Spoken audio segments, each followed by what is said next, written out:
What is the future of oil production today? Oil fields or reservoirs are invisible, and their access is more and more difficult, buried as they are under thousands of feet of rocks, which are sometimes even covered by sea. As an ultrasound scan shows the shape of a baby in its mother's womb, today new techniques allow us to penetrate the secret of the Earth's crust. The rule is, look for the trap. Areas likely to contain hydrocarbons can be seen from space. A sedimentary basin, a former delta, or an old river valley are signs of hydrocarbon traps. Aerial photographs and detection from space give information which leads to the choice of regions where it's worth starting surface exploration. This exploration begins by measuring the propagation delay of an underground shock wave. Operators cover the area to explore with GPS.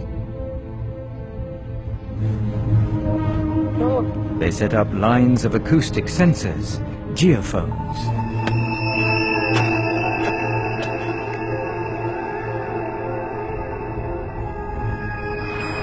Huge trucks equipped with vibrators weighing several tons follow these lines. At regular intervals, they generate a seismic wave.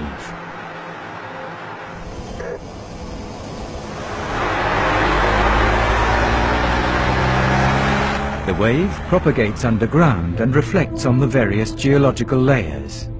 This method, called seismic, is the most efficient for discovering the arrangement of the geological layers and consequently the potential traps for hydrocarbons.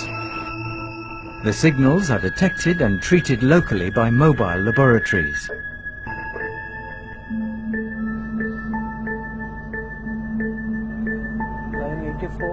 The first analyses of these results are sent on tapes or directly transmitted by satellite to the data center.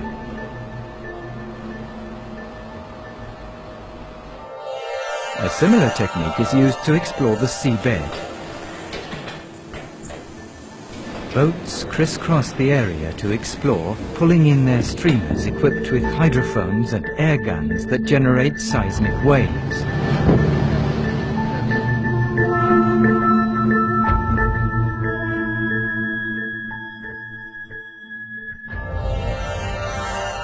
A network of satellites, data banks, computer servers and data interpretation centers gives the engineers direct access to the data collected.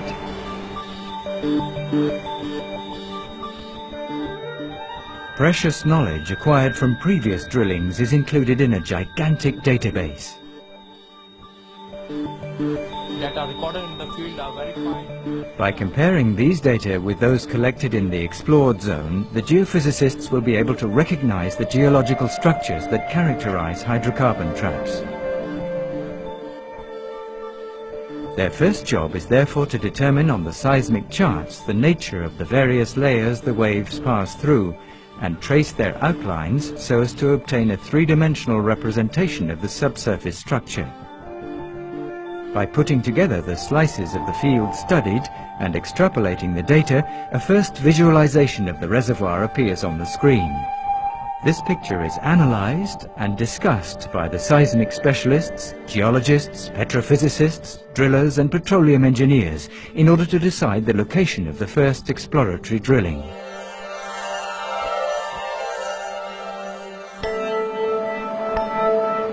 The results are used to refine the first hypothesis.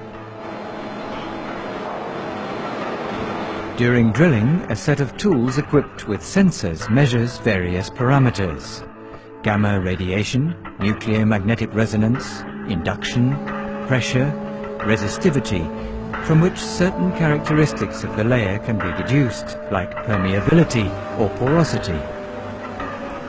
The collection of this data, called logging, is an important part of the process. It confirms the existence of oil. In this case, a new series of more precise measurements is taken in the well.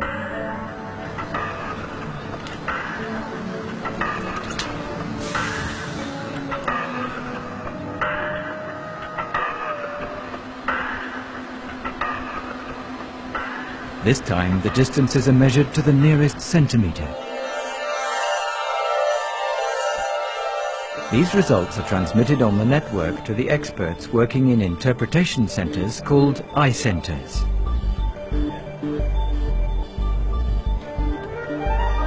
They work on a picture where the results of the logging are visualised. This picture can be rotated in all directions. Okay, so if we come in here and try and expand this section here. Okay, so we've got a sand. The result of the logging is promising. The decision is taken to exploit the reservoir. The eye centre intervenes again. The three-dimensional display allows the specialists to determine very precisely the trajectory of the drilling for exploitation. They penetrate into the heart of the reservoir. Here the well penetrates into a high-pressure area rich in hydrocarbons, shown in red on the screen. The technicians determine its route, staying as close as possible to the reservoir, even in the narrowest part, to reach another high-pressure zone. Once the well is described, they verify that its route does not deviate from the producing layer.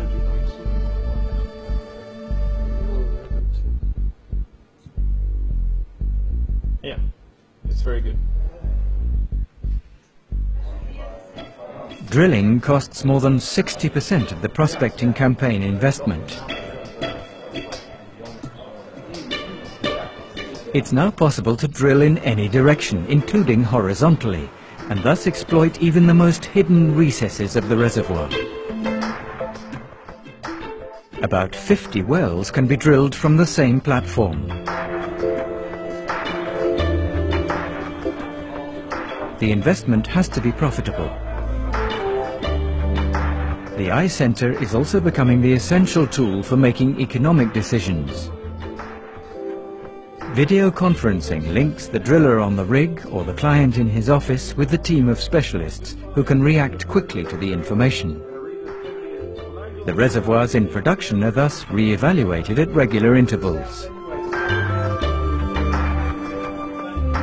Well monitoring is done in real time by applying the same methods to exploitation as those used in exploration.